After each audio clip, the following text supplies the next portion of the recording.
Shahararren mawaƙin nan kuma fitacce wanda ya shahara a arewacin Najeriya da ma kudancin Najeriya kai har ma da duniya baki ɗaya, ina magana akan Ado Isa Gwanja,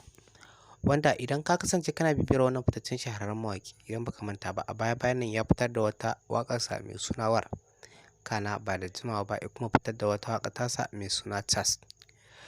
Ku biyo mu domin jin yadda ake cece-kuce akan waɗannan shahararrun waƙoƙin da wannan fitaccen shahararren mawaƙi wato Ado Gwanja ya fitar, yadda suka yi trending a social media kamar irin su TikTok, Instagram da dai sauransu. Assalamu alaikum jama'a, barkanmu da sake kasancewa da ku ta cikin wani sabon bidiyo namu a cikin wannan tasha ta mai albarka mai suna On Top Hausa TV.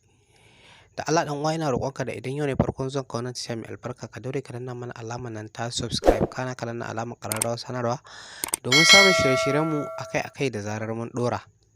Sannan kuma idan ba yau ne farkon zuwan ka wannan tasha mai albarka ba, ina roƙonka da ka daure ka dinga mana share da like da comment, domin hakan zai tabbatar mana da kuna bibiyar shirye-shiryenmu kuma kuna jin daɗin kasancewa da wannan tasha mai albarka a cikin shirye-shiryen da take kawo muku masu inganci, masu kuma faɗakarwa. Idan ka biyo mu har zuwa ƙarshen wannan bidiyo namu, za mu faɗa muku yadda ake ta cece-kuce akan waɗannan shahararren fitattun waƙoƙin da wannan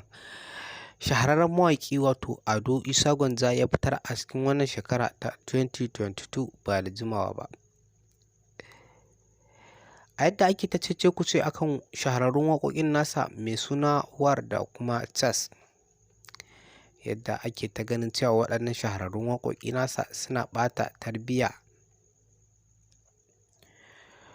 Idan ka biyo mu har zuwa ƙarshen wannan bidiyo namu, za mu faɗa maka yadda aka yi shira da wannan fitaccen shahararren mawaƙi wato Ado Isa Gwanja, kuma ya bayyana cewa waɗannan waƙoƙi ga dalilin da ya sa ya yi su. Kuma ku ci gaba da kasancewa da wannan tasha ta mai albarka domin jin wasu labaran akan wannan fitaccen shahararren mawaƙi wato Ado Isa Gwanja. Sai dai ina ƙara roƙonka da kar ka manta ka daure ka danna mana alamar nan ta subscribe, kana ka danna alamar ƙararrawar sanarwa domin samun shirye-shiryenmu akai-akai da zarar mun ɗora. Mu haɗu da ku ta cikin wani sabon bidiyo namu domin jin yadda aka yi ta cece-kuce akan waƙar. Ku ci gaba da kasancewa da wannan tasha ta mai albarka mai suna On Top Hausa TV.